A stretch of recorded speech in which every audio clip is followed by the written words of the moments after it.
Elías Loaiza. Nuestra agenda, vamos a hacer una agenda. Primero, como siempre, en nuestros webinars, aclarando un poco los conceptos técnicos. Por ahí vamos a pasar rápidamente, porque de acuerdo a lo que me respondieron en el formulario de inscripción, pues la mayoría de ustedes ya conoce qué es un web service o una API. Sin embargo, debemos tener claros todos algunos conceptos. Vamos a entrar luego a lo que es API testing como tal, las cosas que tenemos que tener en cuenta, cómo se hace, qué como tester debo conocer y ese qué como tester debo conocer es por lo que es importante esos primeros conceptos técnicos. Y como último punto, Elías nos va a compartir también su experiencia en las herramientas más conocidas y en la herramienta de SQA, Kraken SQA para servicios. Demos inicio entonces al webinar. ¿Cómo funciona un webinar o un API? Digamos que después de esta cuarentena, en lo personal deseo irme lejos a una isla del Pacífico para poder descansar, tener un pequeño descanso. Y voy a hacer esa compra o esa adquisición de mis vacaciones a través de Internet. Entonces, ¿qué hago yo? Hago una solicitud a través de Internet en la nube a la agencia de viajes. Y la agencia de viajes, ¿hay alguien con el micrófono abierto? No, listo. La agencia de viajes lo que me va a exponer es un API, un servicio. Cuando los servicios están sobre protocolo HTTP, se llaman web services, entonces me va a exponer un web service. Yo no tengo acceso directamente a través de mi aplicativo móvil a la interfaz de usuario de la agencia de viajes. Yo tengo acceso a esa API. Y esa API es la que me va a dar una respuesta a mí en mi dispositivo móvil. Pero resulta que la agencia de viajes tampoco tiene toda la información ella sola, porque es que aquí estoy hablando de que necesito información de mi hotel, de la aerolínea y obviamente el pago tiene que ser a través de una pasarela de pagos. Entonces la agencia de viajes, ese servicio a su vez, va a tener que conectarse con otros servicios de otras compañías. Entonces, ¿qué es un API? API, Application Programming Interface. Nos permite la comunicación e intercambio de datos entre sistemas separados y empresas separadas. No tienen interfaz de usuario y si, como había mencionado, si se llama sobre protocolo HTTP, entonces estamos hablando de un servicio web.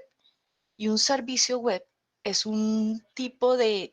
Todos los servicios web son APIs, mas no todas las APIs son servicios web.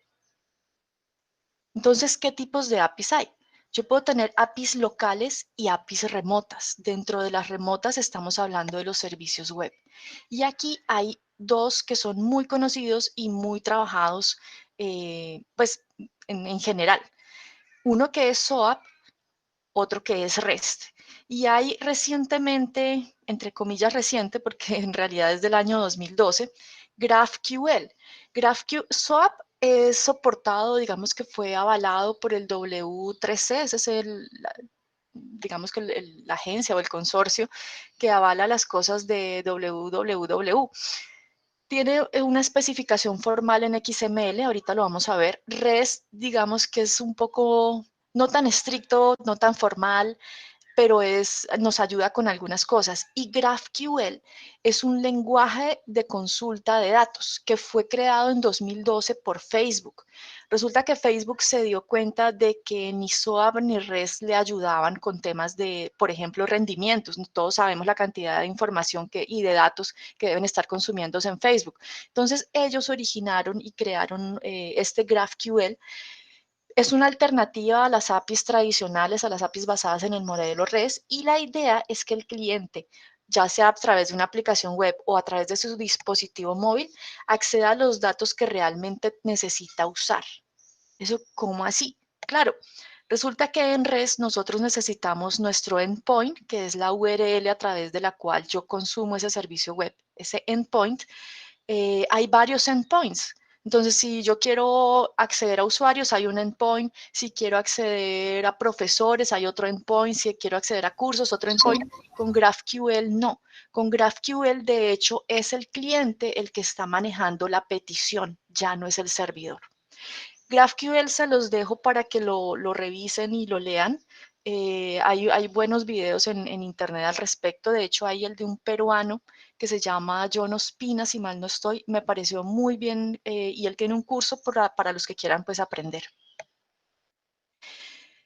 No olvidemos cuál es la pirámide de automatización de pruebas, que nos dice que entre el 50 y el 60% deberían estar automatizadas las pruebas unitarias y que esto nos ayuda a mejorar sobre todo en nuestros temas de DevOps y de ROI, o sea, de retorno de la inversión en temas de automatización. En la capa media debería estar la automatización de entre el 20 y el 40%. Resulta que en esta capa media están metidas las APIs. Entonces, y en último nivel, lo que debería automatizarse y evitar en lo posible, entre el 0 y el 10% de la automatización, sería de interfaz gráfica. Ahora sí veamos cuál es la estructura o entre SOAP y REST, cuál es la diferencia. Resulta que SOAP, como les mencionaba, está escrito o se describe en XML, que es este lenguaje de marcas. Entonces, yo siempre que con XML debo tener una etiqueta de apertura, un nodo raíz que me dice, ok, en este archivo te voy a hablar de la lista de estudiantes. Tengo una etiqueta de apertura por cada estudiante y dentro tengo etiquetas que me definen los atributos que van a ver ahí y el valor. Entonces, por ejemplo, aquí, este atributo de edad, el valor para esta etiqueta de estudiante o este estudiante que estoy teniendo aquí es 27. Y así con los demás estudiantes. Y debo tener, obviamente, etiquetas de cierre. Entonces, mira que es muy estructuradito, muy formal, etcétera, etcétera. ¿Qué pasa con REST? Eh, con REST ya no viene a ser tan detallado qué es cada cosa. Igual sigue teniendo, perdón, sigue teniendo su estructura. Tiene que haber una llave de apertura. Le digo que es una lista de estudiantes, pero ya no le pongo el título como tal, lista de estudiantes. No, esto podría decirse lista de Sonia, lista de estudiantes. Y aquí viene un arreglo con los valores y aquí ya estamos pensando los que trabajamos con programación, nos damos cuenta que tiene más forma de programación que de otra cosa. Y empiezo a escribir los atributos y los valores. Entonces, nombre, Pedro, coma, edad, 2.27 y así para cada estudiante. Si alguien no supiera que cada una de estas líneas corresponde a un estudiante, podría ser cualquier cosa, podría ser un cliente, podría ser, y si yo aquí en lugar de lista de estudiantes mando es XXX, triple X, entonces uno podría pensar que esto es cualquier cosa. En estos servicios REST, por eso es más importante que nosotros como tester conozcamos la documentación, porque no podemos adivinar. Mientras que en un SOAP, si está bien estructurado, es más fácil intentar suponer qué es cada cosa. ¿Cómo se consumen SOAP y REST? Entonces, para consumir SOAP tengo este endpoint, esta URL. Y para consumir REST tengo un endpoint por cada cosa. Entonces, si yo quisiera, por ejemplo, agregar un profesor, podría tener esta, www.colegio.co/profesor, profesor add, profesor y envía, y tiene ciertas condiciones de seguridad particulares que vamos a ver más adelante. Entonces, ¿cuáles son las diferencias entre estos dos tipos de web services? Los formatos de datos, ya lo vemos, que el primero, SOAP, requiere una cabecera, requiere que le digamos el XML de ese lenguaje, en qué versión lo estamos definiendo nuestro archivo, qué versión de XML, mientras que REST no. La cantidad de URL endpoint es mayor en REST porque hay que hacer un endpoint por cada cosa que tenemos, mientras que en SOAP no. Y obviamente SOAP requiere además un archivo de descripción del lenguaje .wsdl. O sea, no basta con esto, yo tengo que formar otro archivo. No, vamos a ver entonces para qué o cuándo es bueno REST y cuándo es chévere SOAP. ¿Qué tienen de chévere? REST me permite más flexibilidad porque precisamente es menos camisa de fuerza. Tiene un mejor rendimiento para aplicaciones web, mobile y IoT. SOAP es más robusto, pero obviamente, como tengo que hacer toda esa estructura, es más pesado. SOAP se usa más en aplicaciones financieras, de telecomunicaciones o pasarelas de pago. Elías, si quieres nos hablas un poquitico de SOA Birres en este instante. ¿Cuál es para ti, cuál sería o cómo te sientes más cómodo trabajando en estos dos ambientes, en estos dos servicios? Hola, buenos días para todos. Eh, Como viene diciendo Sonia, los métodos REST se utilizan más que todo como para generar muchas transacciones en pocos segundos. O sea, lo importante del REST es que es muy flexible, como Sonia ya lo explicaba, porque a nivel de tiempos responde en milisegundos. Entonces, por ejemplo, cuando yo hago una transacción, supongamos que estoy haciendo una compra y tengo servicios REST, la transacción me va a responder mucho más ligero. Mientras que, por ejemplo, el SOAP es como para temas bancarios, entonces se maneja un formulario mucho más grande, mucho más extenso, y los tiempos de respuesta no son tan óptimos como los del REST. Entonces, más que todo es como la diferencia, los tiempos de respuesta. Gracias, Elías. API testing, entonces ya entremos en materia. Yo como tester, ¿qué debo conocer sobre los servicios para poder hacer testing? Elías, te cedo la palabra. Listo, entonces la API testing maneja los siguientes métodos: el método get, el método post, el método put y el método delete. El método get se utiliza más que todo como para realizar consultas. ¿Cómo nos damos cuenta que un método es get normalmente? Porque va directamente con el endpoint. El endpoint es el HTTP seguido de la cabecera que, no, la cabecera no, la URL que tiene el servicio, seguido del resource. Entonces, por ejemplo, yo tengo el HTTP sqa.com seguido ya del método que estoy solicitando. Normalmente, cuando yo mando esto, se envía el número del documento o el tipo del documento de la persona. Cuando ya se tiene un método POST, el método POST requiere un cuerpo, que el cuerpo es la información que nosotros le estamos enviando. Por ejemplo, para creación de un cliente, nosotros enviamos el número del documento, el tipo del documento, los nombres, todo ese tipo de transacciones. El método PUT se utiliza más que todo como para hacer actualizaciones. Cuando nosotros creamos un cliente, en el método POST, en el método PUT lo que hace es sobreescribir los datos que le estamos enviando en el request. Y ya el método delete es simplemente como para borrar un usuario y tener como ese tipo de transacciones. Listo. Okay, eso en cuanto a las entradas. En cuanto a las salidas, ¿qué tenemos? Y es que sí, estamos viendo que al trabajar o hacer testing, nosotros no vamos a tener acceso a ese servicio web. Esto es una caja negra, entonces vamos a conocer de pronto o tener conocimiento de lo que es la entrada y de lo que es la salida. Ojo, esa es una de las cosas que si somos proveedores, el cliente debería suministrarnos. Entonces, ¿qué tipos de salida tenemos? Tenemos unos códigos de estado. Y esos códigos de estado puede ser 101, 125, ¿ok? Por ejemplo, aquí, los 100, todos los que empiezan por 100 son de informativos. Tenemos 100, 101, 102, 103. El 100 continúe. ¿Eso qué significa? El navegador, el web service le dice al navegador que puede continuar realizando su petición y que puede seguir con lo que sea que diga. Entonces mira que es simplemente, ah, sí, siga, como cuando uno saluda al portero de un centro comercial, buenos días, sí, siga. No tiene mayor ciencia. Este de cambio de protocolos, también el servidor me está diciendo si acepta o no el cambio de protocolo que mi navegador le está pidiendo. Si mi navegador le dice, mira, ya voy a cambiar de HTTP 1 a 1.1 y el servidor simplemente me está devolviendo 101. De los códigos de 100, 200, todo fue exitoso.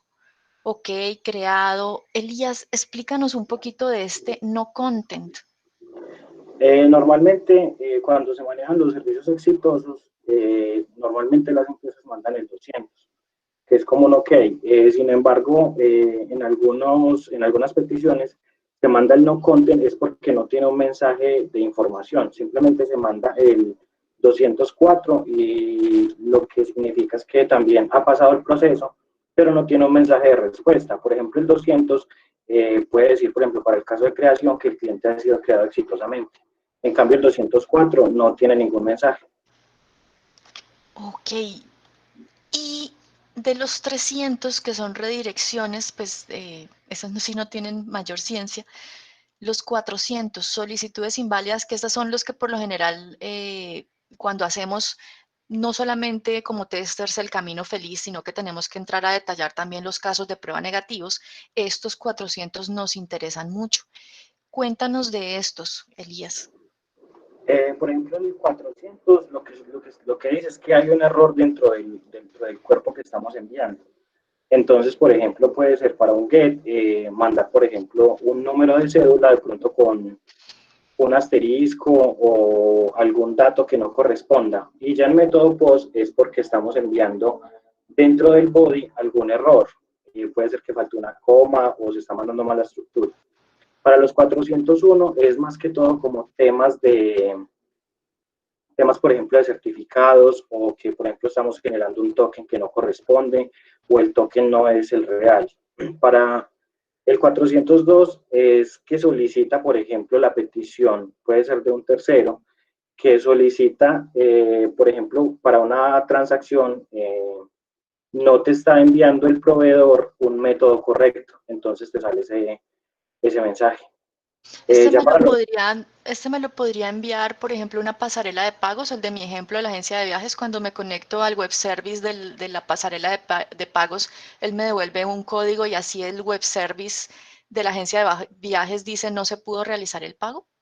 Exacto, es ese tipo de mensajes. Que de Ok, pronto, que de pronto el tiempo de espera fue muy, muy superior y ya se cuelga la transacción, entonces te pueden mandar ese mensaje. perfecto.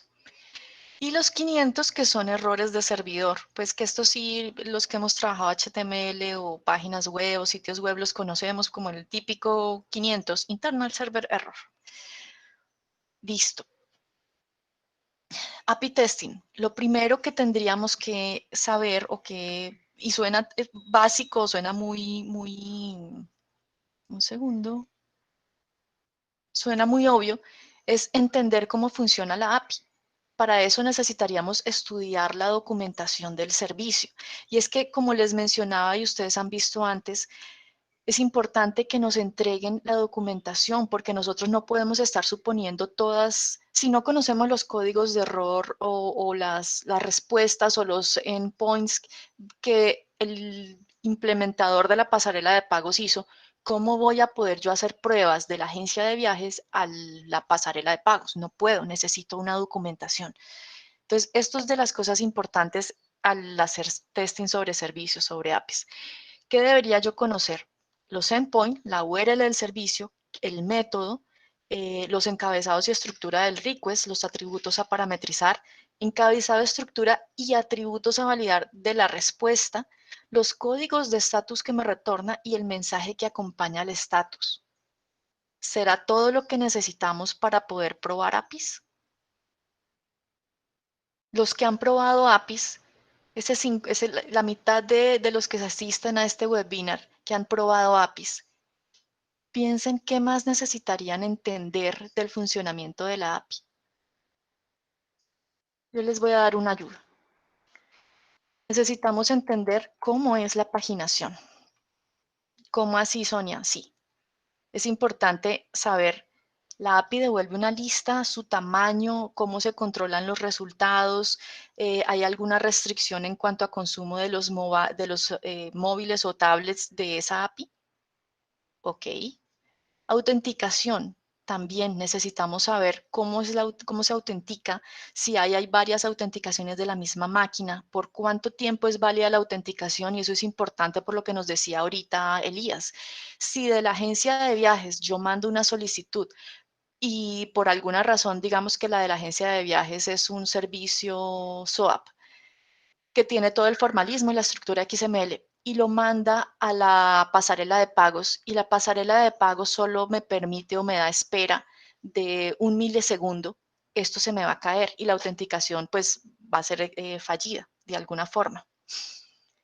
Parámetros y cadenas de consulta. También debo conocer eso, cómo se envían los datos en la cadena, cuál es obligatorio y opcional. Y vuelvo e insisto en esto. Como tester estamos acostumbrados a que no debemos suponer, siempre debemos preguntar ante ambigüedad, aquí aún más. Si es necesario escapar ciertos caracteres o no y si podemos utilizar caracteres unicódigo. La autorización.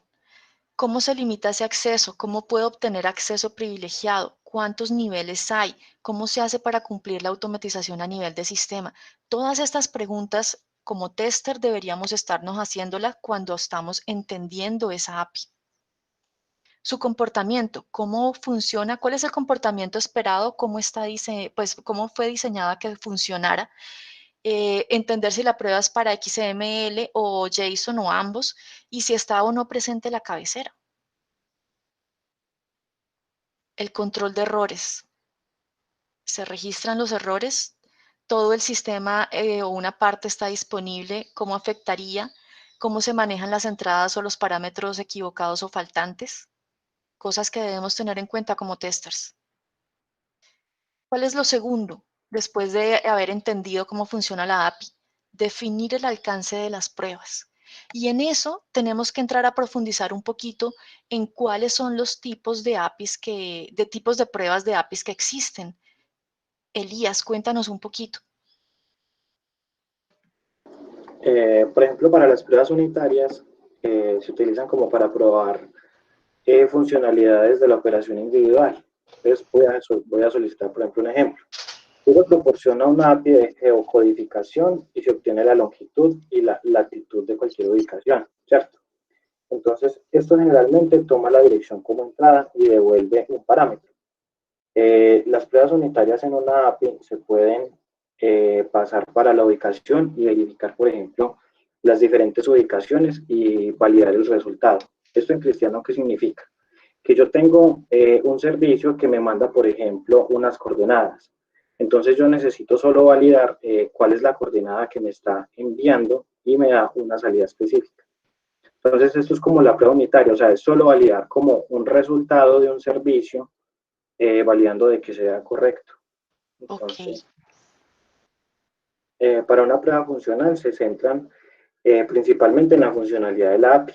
Entonces, esto incluye para verificar códigos de respuesta, validaciones de respuesta y códigos de error. Entonces, aquí entra ya como a validar como el funcionamiento de la API. Entonces, por ejemplo, si está mandando un código 400, ¿por qué lo está mandando? Si es que se está mandando el código de manera errónea o hay errores en el body.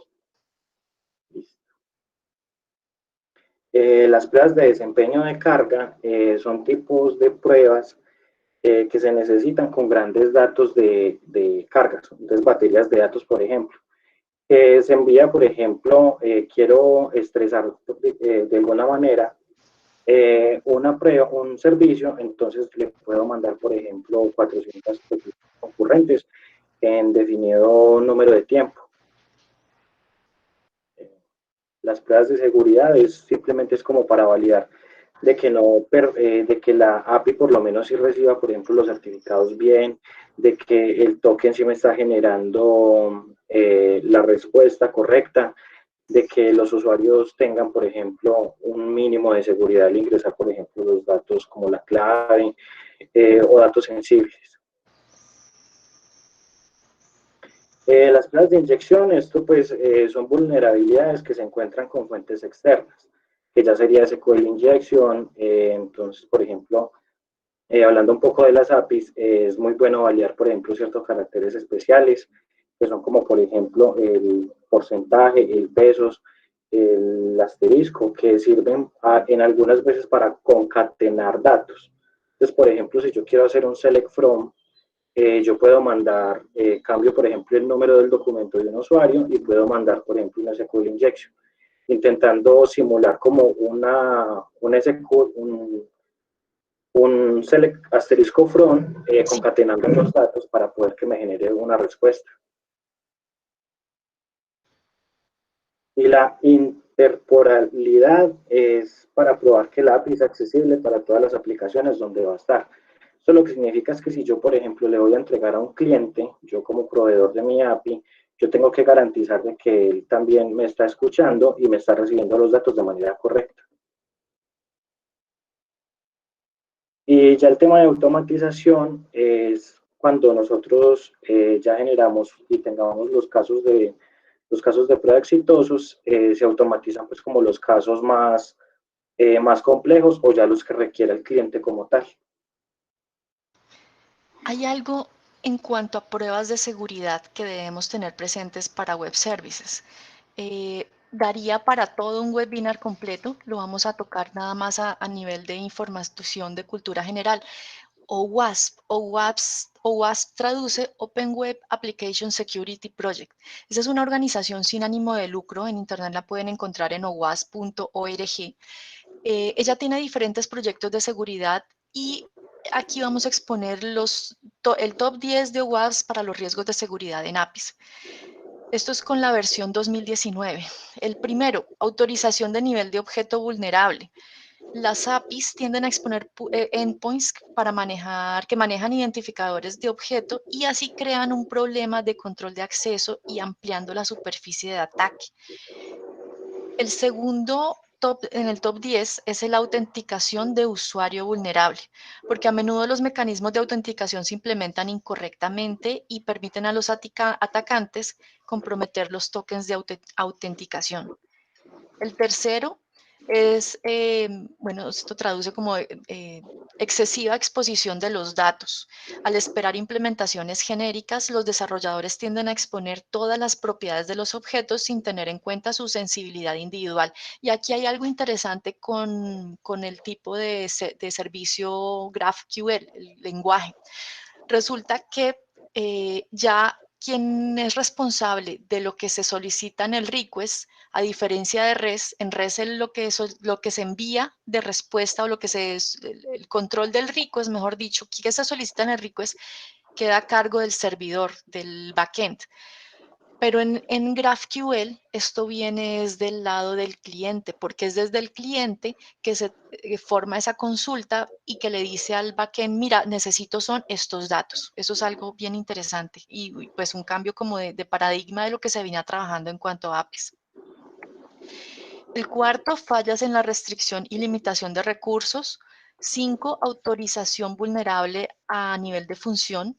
El sexto, asignación masiva. Séptimo, configuración incorrecta de la configuración. Estos ya son los más comunes de pues, los que estamos acostumbrados a conocer. Inyección de código, las inyecciones SQL, no SQL, comandos, etcétera, y lo que nos está explicando Elías.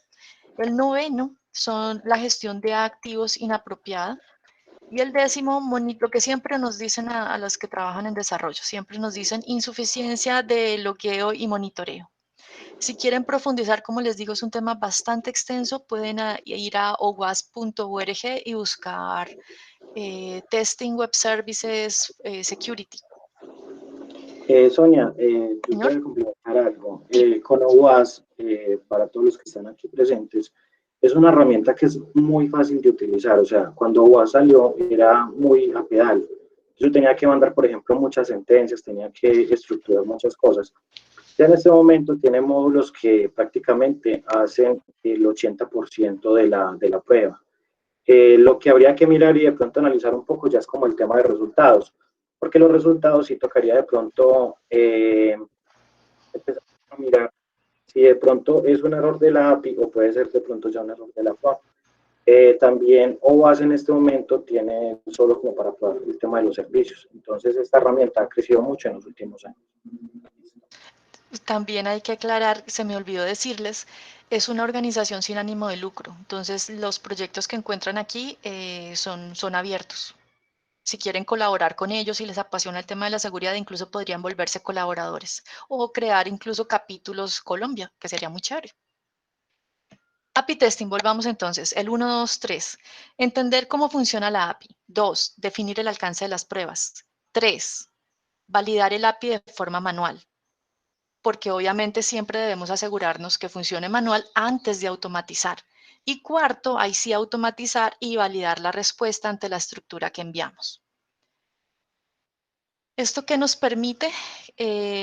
que se va a validar la estructura enviada y la respuesta entregada. De esta forma es como el proceso básico de cómo se hace testing a APIs, perdón.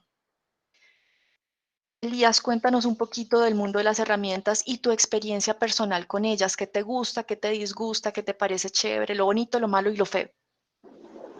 Las herramientas que más se manejan en este momento es SOAP, Postman, JMeter como para temas de performance, aunque hay personas que lo utilizan también como para hacer sus pruebas funcionales de alguna manera.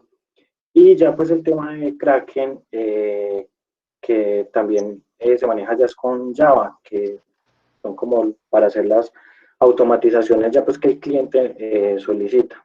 Sin embargo, yo qué voy a aclarar. Swap y Postman en los últimos años ha evolucionado de una manera, yo diría que un poco exponencial.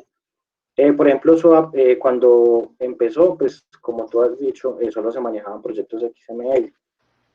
Ya en este momento ya tiene muchas más funcionalidades y es un poco más agradable para que los usuarios puedan realizar sus pruebas. Yo les daría como una recomendación, por ejemplo, en el cliente donde nosotros estamos, hacemos un híbrido, mejor dicho, un híbrido entre pruebas funcionales y automáticas. Entonces, ustedes se preguntarán de pronto cómo se haría esto.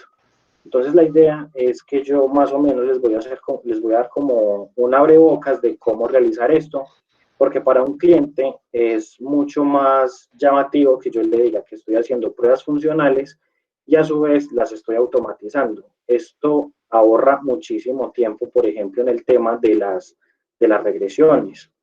Inclusive cuando se realiza un cambio, cuando uno genera un set de pruebas, por ejemplo, de 90 pruebas, o más, es mucho más fácil yo tener la ejecución por medio de las aserciones, donde vaya a ejecutar 90 casos de prueba en 10 minutos, supongamos, a tener que decirle yo a los testers o a las personas que están haciendo las pruebas que tienen que empezar a volver a generar todos los endpoints, a generar todas sus pruebas e ir una por una. Entonces la idea es que les voy a explicar más o menos de una forma pequeña cómo hacer este tipo de automatizaciones con los diferentes servicios.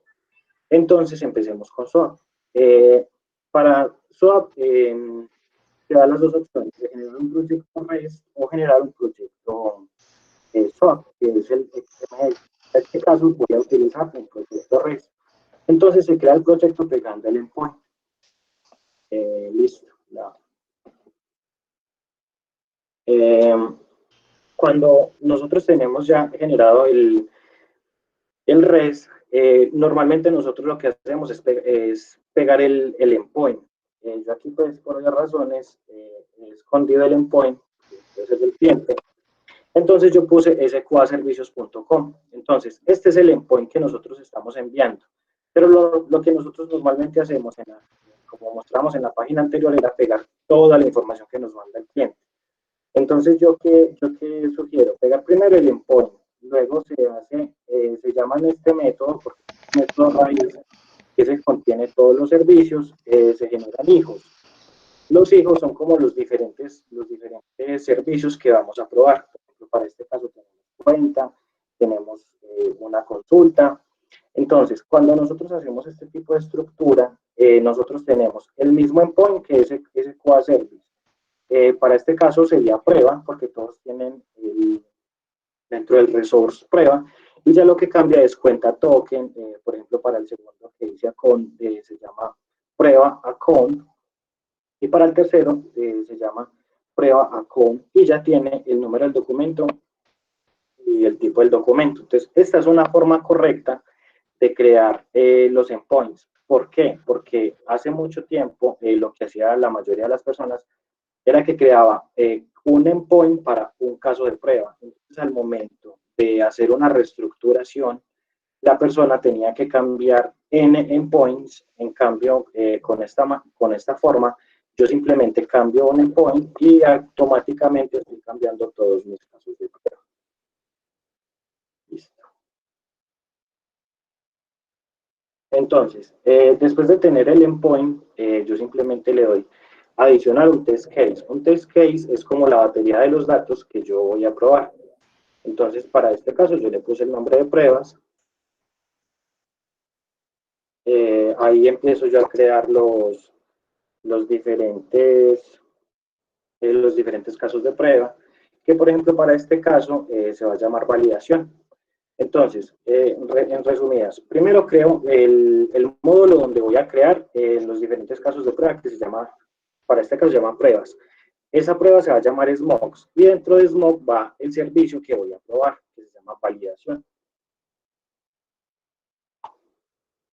Listo, entonces, ¿cómo generar validaciones en SOAP UI? Después de tener el método, yo, por ejemplo, para este caso puntual, necesito el número del documento y el tipo del documento, y él ya me empieza a generar una respuesta, que para este caso, el usuario se llama Valentina Clavijo.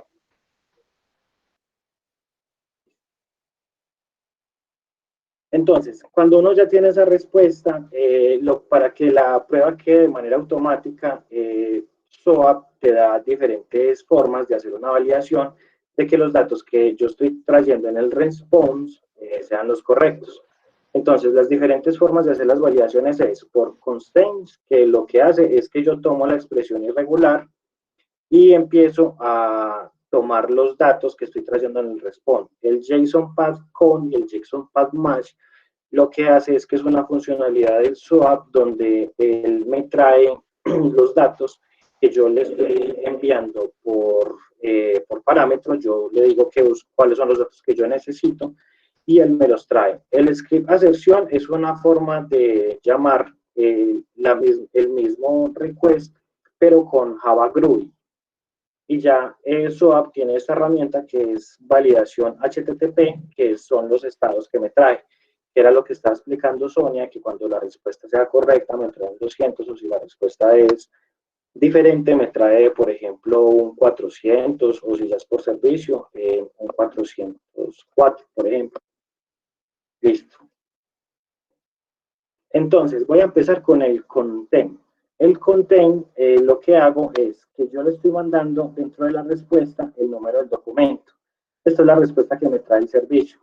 Entonces, para yo validar que el número del documento, por ejemplo, para este caso es numérico, yo simplemente hago una expresión irregular. Una expresión irregular se construye de la siguiente manera. Se abre paréntesis, se ingresa una pregunta, y el símbolo de pesos. Entonces yo le estoy diciendo aquí que con el punto, cuando está el asterisco, lo que le estoy diciendo es que del documento, o sea, del documento para atrás, no me importa lo que hay, pero valídeme la palabra, si la variable documento es de tipo numérico. Entonces, esto es para, como decía, esto es para validaciones, para expresiones irregulares, y se tiene que poner en expresión irregular el culito para que me valide la expresión irregular. Sin embargo, cuando yo quiero tomar el dato, mire que yo no tomo la expresión irregular, simplemente mando el número que hay contenido dentro del número del documento. Esta es la primera forma. Listo. La segunda es el JSON Path, que era lo que les estaba explicando. Miren que esta es una forma mucho más sencilla. Yo simplemente pego el número del documento y el sistema por defecto me trae el documento que yo estoy solicitando. Cuando yo necesito, por ejemplo, contar cuántas veces se encuentra ese número de documento en el body, el SOAP internamente tiene el JSON Path con Match, que me cuenta cuántas veces ese número de documento se encuentra dentro del body.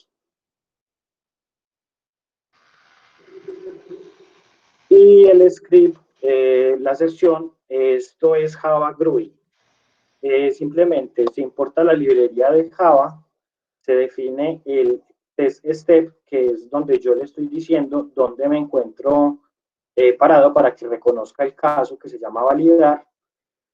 Imprimo qué me está trayendo el test steps, que para este caso mire que me trae la respuesta de consulta, que es el caso que estoy haciendo.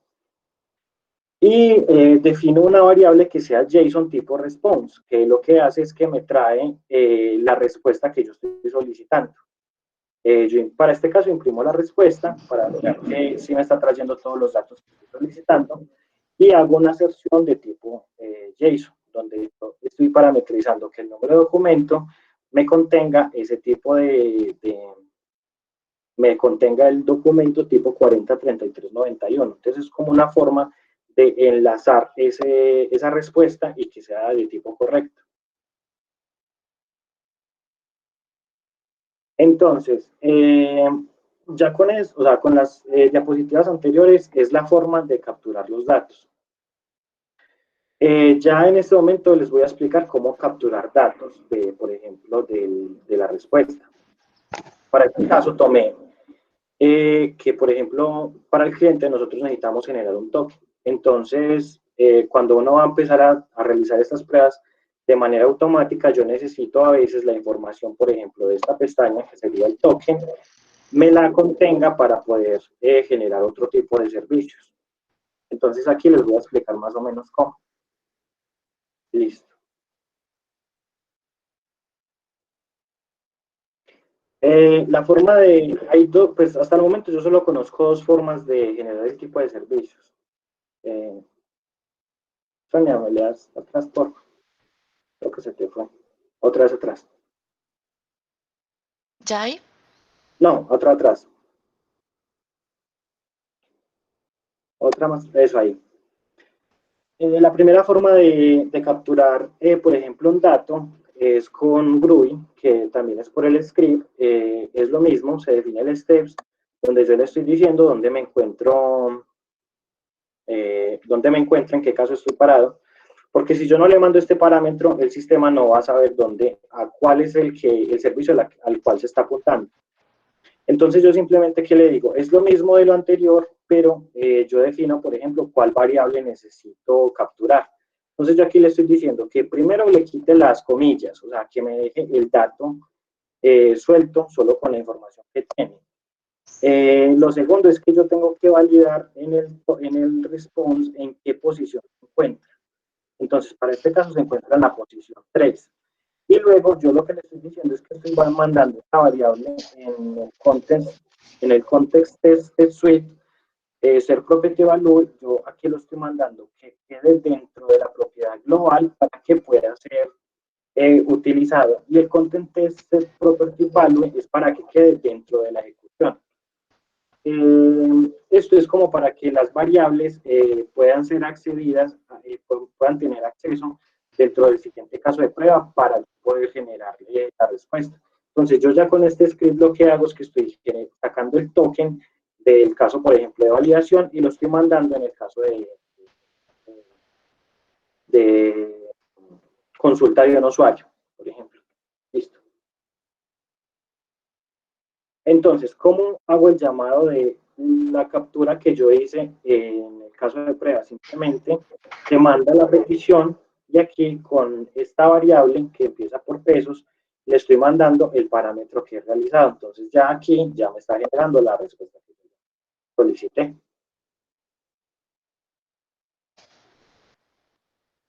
Listo. Otra forma, que esta sí la encontró un compañero que se llama Juan, que trabaja conmigo, el, el válido de que SWAP también trae un método que se llama Property Transfer. Este Property Transfer lo que hace es prácticamente lo mismo, pero de una manera como mucho más visual. Entonces, yo genero acá la variable que voy a generar, que estoy generando de manera global. Simplemente le digo cuál es el caso que se necesita en el source, cuál es el caso, la propiedad, o sea, esto es para sacarlo dentro del response y el lenguaje que sea JSON path. Para la salida, yo aquí le doy en vinculación, pues que sería el caso que sigue, para el cual voy a mandar esa respuesta. Y en la propiedad le digo proper transfer. Listo, pues entonces, él aquí, cuando yo le digo que me genere el dato, mire que él aquí me está trayendo en la variable el dato que necesito. Y se pegaría de la misma manera como lo hice con el JSON, con el script. Entonces, él lo que hace es que me ingresa dentro de la variable tokens transfer el dato que yo necesito para continuar con el caso de prueba. Listo. Listo, entonces ya vimos un poquito de SOAP, ahora vamos a empezar a ver un poquito de Postman. Entonces, Postman es, hasta donde tengo entendido, creo que tiene parte de Google, creo que es una herramienta mucho más liviana, también puede recibir Java. En Postman hay ciertas diferencias. Por ejemplo, el endpoint, yo no puedo hacer la estructura que yo hice ahora, sino que Postman yo sí tengo que pegar todo el endpoint con el resource dentro de la URL. Entonces, este sí se maneja como caso independiente. Entonces, si yo voy a hacer una automatización, aquí sí debería generar dentro de la estructura, si tengo 99 casos, me tocaría generar cada resource de manera independiente para que pueda hacer las pruebas automáticas. Se maneja lo mismo, se maneja el código de estatus, esto ya tocaría hacerlo, o sea, esto ya le toca al usuario empezar a generar este tipo como de códigos. Yo aquí les voy a dar de pronto lo más básico para que puedan, por ejemplo, obtener el código de respuesta. En algunos clientes se pide que el tiempo de respuesta sea menor, por ejemplo, a 1000 milisegundos. Y es lo mismo que yo hacía, por ejemplo, el tema de las variables es muy parecido a lo que se hace en SWAP. Se genera una variable tipo, por ejemplo, para este caso tipo data, donde yo le indico que me traiga todo el JSON para que me traiga toda la respuesta del JSON. Y yo aquí, por ejemplo, le estoy diciendo que esto es una calculadorcita que me traiga el servicio y que yo le estoy mandando un 8. Y me muestre por consola la respuesta que yo le estoy enviando. Entonces, cuando yo ejecuto este caso de prueba, mire que él aquí ya me trae dentro de las pruebas que yo estoy realizando, el código de estatus es 200, o sea, es correcto, que el tiempo de respuesta que me generó la herramienta es menor a 1000 y que la respuesta que me trajo el servicio con respecto a lo que yo le mandé dentro de la prueba es correcto. La diferencia de SOAP y Postman, ¿cuál es? Que en Postman yo tengo que abrir la consola para poder ver la respuesta que yo le estoy enviando, porque si yo lo dejo directamente con el body, yo no estoy viendo qué le estoy enviando por parámetro. Listo. ¿Cuál es la otra forma, por ejemplo, de poner dinámico los servicios? Que yo creo dentro del paquete de request scripts, o sea, como las validaciones, yo le estoy mandando el operador, por ejemplo, que sea igual a 2. Entonces yo simplemente hago una variable, le digo que sea la variable de tipo setting variable y le pongo el nombre del operador. Entonces, miren, en el endpoint, yo ya no estoy mandando el 2 quemado, el 7 quemado, el 3 quemado, sino que yo estoy haciendo esto de manera dinámica. Estos datos de acá se pueden meter en un Excel. Lo mismo también ocurre con SWAP, pero en SWAP también es un poco más diferente, es un poco diferente porque la lógica es congruente. En cambio, en Postman es mucho más fácil. Yo mando un CBS después de tener estas variables ya de manera dinámica, le mando el Excel y él automáticamente puede generar una batería de datos. Entonces genero un Excel, meto, no sé, X cantidad de usuarios y él automáticamente me los va generando. Listo.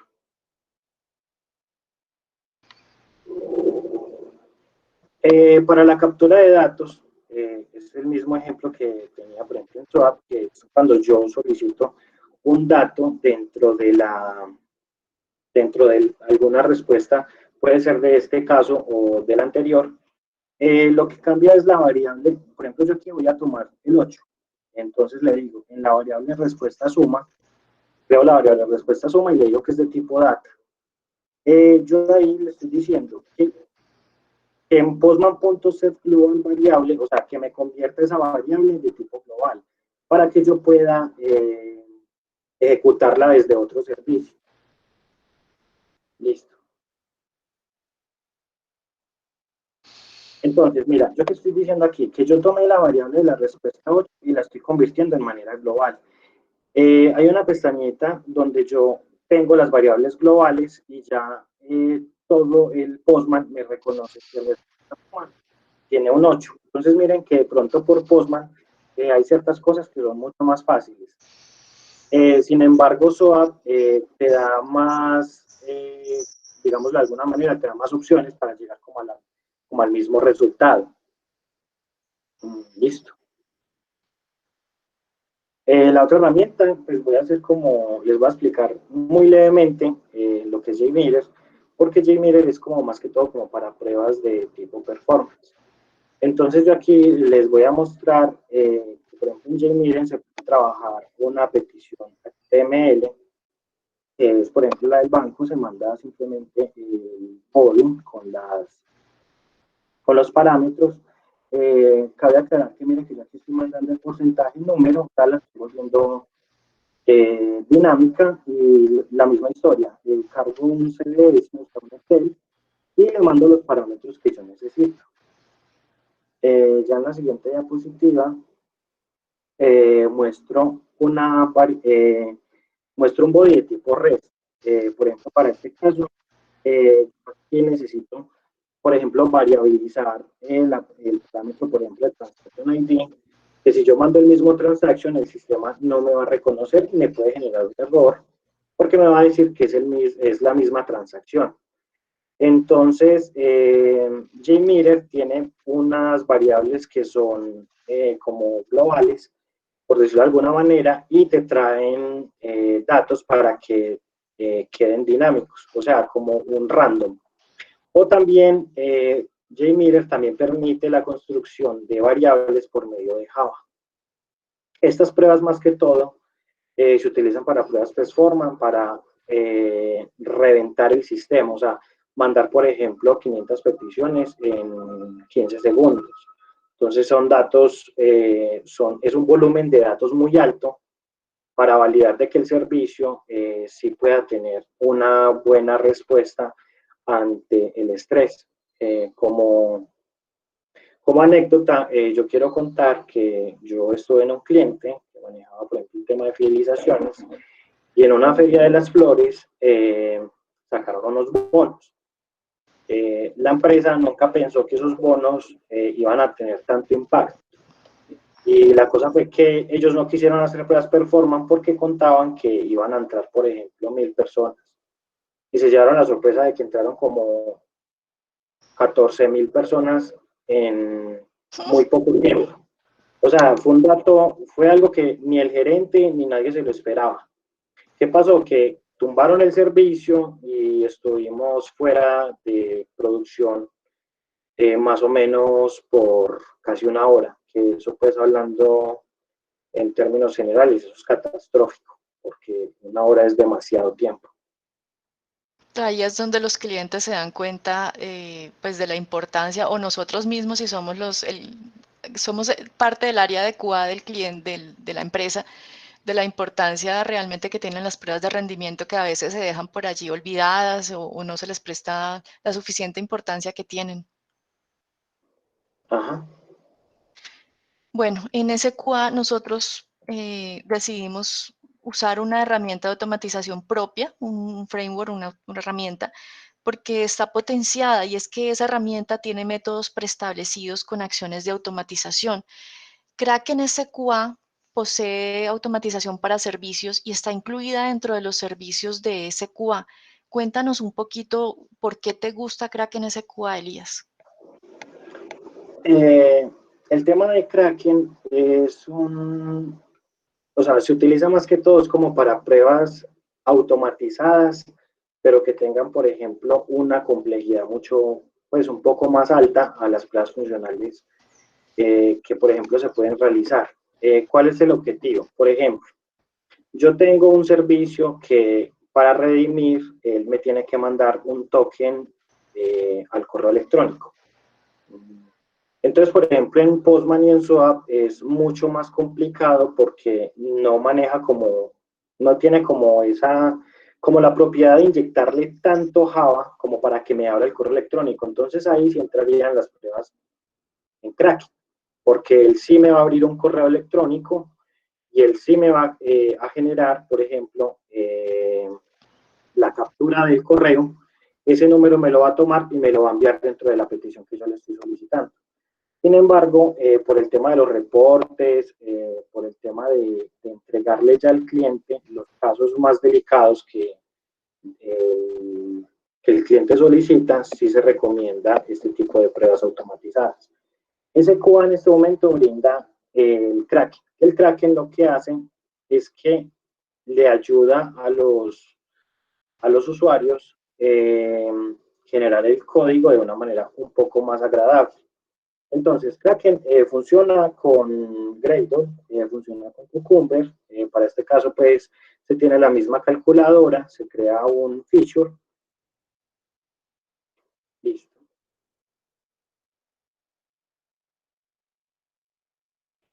Y se manejan los step definition. Miren que... puedes seguir la otra y ahorita nos volvemos a esta.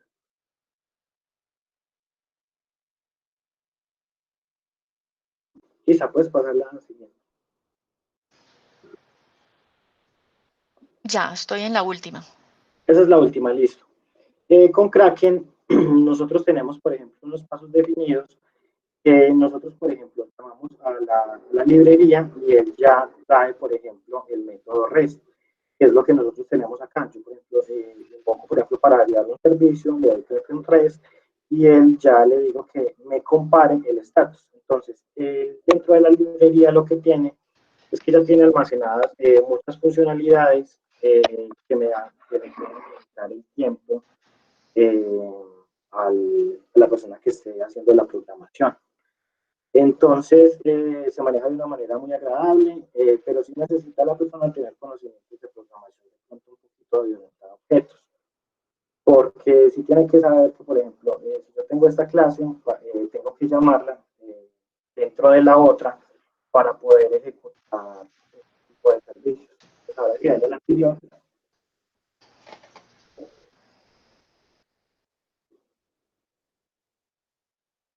Listo, Elías, entonces, sí, ¿sí? dale. Después de la diapositiva anterior. Listo, entonces miren que ya después de tener definida la clase Kraken, yo ya simplemente hago el llamado de los métodos que yo realicé y los pongo dentro de la calculadora steps, o sea, dentro de los pasos. Entonces es una forma que queda de manera simplificada, un poco más fácil, para que los usuarios puedan generar sus scripts por medio de la plataforma de Java. Y listo. Yo creo que ya con esto le dimos un repaso global a las estrategias y a los métodos que hay. Ok, bueno, nosotros el próximo webinar que vamos a tener es sobre pruebas sobre ETLs, cuando lo importante en realidad son los datos, cuáles son los desafíos que nos encontramos cuando hacemos este tipo de pruebas. El viernes 12 de junio a las 8:30 de la mañana. De todas formas, si desean contactarnos, si tienen iniciativas de pruebas sobre servicios, si necesitan en este momento global en lo cual todo está digitalizado y se están haciendo más servicios web, ayuda, apoyo, pueden contactarnos www.sqasa.co, comercial@sqasa.co o por medio de nuestro WhatsApp. Esperamos que esta información haya sido de ayuda para todos ustedes y ha sido un placer compartir con ustedes esta mañana. Elías, muchas gracias por habernos acompañado y habernos dado tus conceptos y desde tu perspectiva, cómo son las pruebas sobre servicios. Muchas gracias a todos. No sé si tienen alguna pregunta que quieran hacerle a Elías. Yo por aquí veo una pregunta de Angelo y dice que el tipo de prueba de inyección generalmente se considera una prueba de seguridad. Dice, ¿hay alguna razón por la cual se independicen estas dos pruebas en API testing?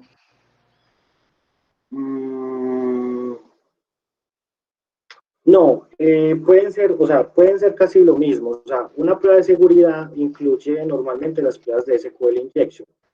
De pronto, ¿por qué se separó? Porque hay gente que está muy especializada en ingresar data corrupta dentro de una aplicación, sino que aquí también influye mucho el tema del front.